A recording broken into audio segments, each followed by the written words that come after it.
France and Germany have proposed a fund worth more than $500 billion to finance the European Union's economic recovery from the coronavirus. The plan by the bloc's two biggest powers would break a long-standing impasse over sharing debt burden across the EU and pave the way for a wider agreement. The deal, which requires the consent of all EU members, has won approval from worst-hit countries, including Italy and Spain. But the European Commission says it won't adopt the plan in its current form. The Franco-German proposal would provide nearly $550 billion to the sectors and regions that are suffering the most. Combined with an existing aid program that provides cheap loans and covers an unemployment scheme, it would take the EU's total stimulus to more than $1 trillion. The money would be borrowed by the European Commission on behalf of the EU as a whole, rather than by individual countries. The German and French plan would see the funds provided as non-repayable grants. By contrast, the European Commission says it'll mix both grants and loans when it presents its own idea for a recovery fund next week.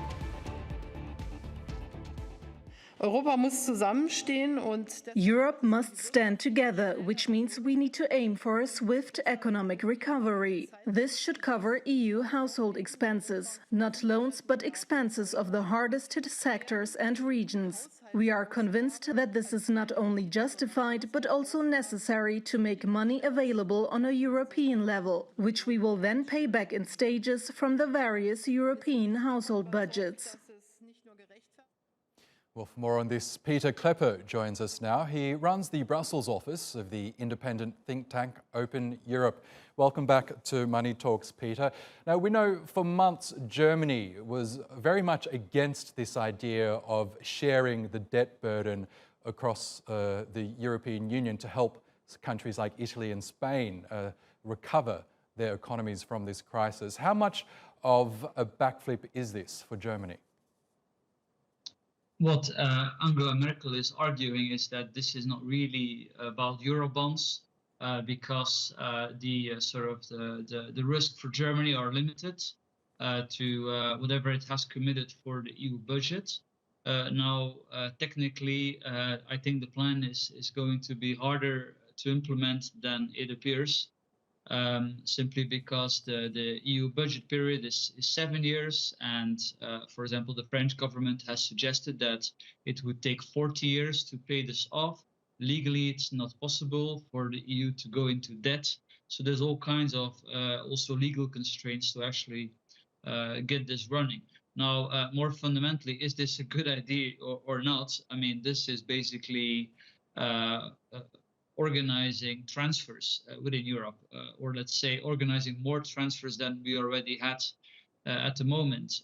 If you look at the current transfers, the European Union's budget, it's highly problematic. A lot of the money is going to farmers, to landowners. There's a lot of corruption. It's supporting organized crime in the south of Europe. It's supporting oligarchs, including a prime minister in the Czech Republic, even in Eastern Europe. Regional funds have not helped to let the poorer regions of Europe catch up. There's a lot of waste and fraud, which is being detected by the EU's budgetary watchdog. So I would say the obvious response to that would be to pause whether to organize more transfers. But Angela Merkel has basically folded to pressure from Southern Europe.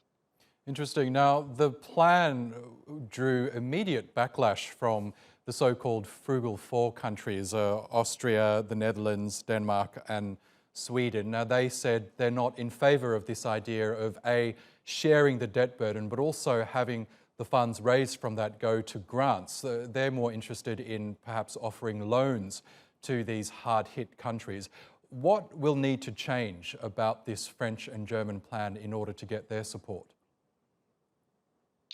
Of course, the rationale that has been building is that if you don't agree with more transfers, then we may end the European single market. I mean, that's definitely been told in no uncertain terms by quite senior people in Southern Europe. The president of Portugal even told the Netherlands to leave the EU if they didn't like all these ideas.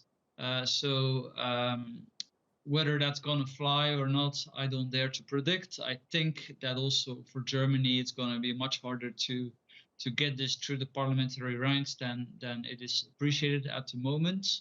Eventually, we may end up with a fudge, and that's what we often see.